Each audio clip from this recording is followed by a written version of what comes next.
நம்ம அவ்வளவு காசு கொடுத்துட்டு வாங்குறோம்னால இதுக்கு வந்து எப்படின்னா இதுக்கு நீங்க எவ்வளவு காசு கொடுங்க அந்த மாதிரி கேரா நீங்க பாத்துக்கணும். ஏன்னா இதை எடுத்து வாஷிங் மிஷின் சில பேர் போடுவாங்க, அந்த மாதிரி போடாம எடுத்தீங்களா அழகா வந்து டிப் பண்ணீங்களா எடுத்து பண்ணீங்களா நீங்க எப்படி மெயின்டைன் பண்றீங்களோ அந்த லெவலுக்கு உங்களுக்கு பண்ணுவோம். ஏன்னா ஃபேப்ரிக் பொறுத்த வரைக்கும் எல்லாரும் வாங்கி போறாங்க தெரியும் இம்போர்ட் எப்படி இருக்கும் சொல்லிட்டு எல்லாமே டர்க்கியோட தான். எல்லாம் வந்து ஃபுல் வெல்வெட் ஸ்டோன்ல வெல்வெட் இந்த பேட்டர்ன். சில பேர் வந்து சாஃப்ட் பேட்டர்ன் சாஃப்ட்ல பாருங்க ஃபுல்லா. இது ஃபுல்லா வேரியன்ஸ் வரும். காட்ரைலயும் அதுல இருக்கு. டபுள் கலர்ல வேரியன்ஸ்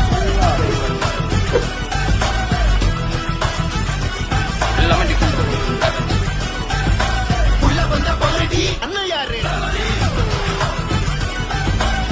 இந்த பிரைஸ் நம்ம வந்து 2,500 கொடுத்துருந்தோம். இப்போ நம்மளோட பிரைசிங் வந்து 1,999 வேரியன்ஸ் ஃபுல்லா பாருங்க. இது வந்து 1,300 கொடுத்துருந்தோம் ட்ராக்ஸ் எல்லாம். இப்போ வந்து நம்மளோட பிரைஸ் 999.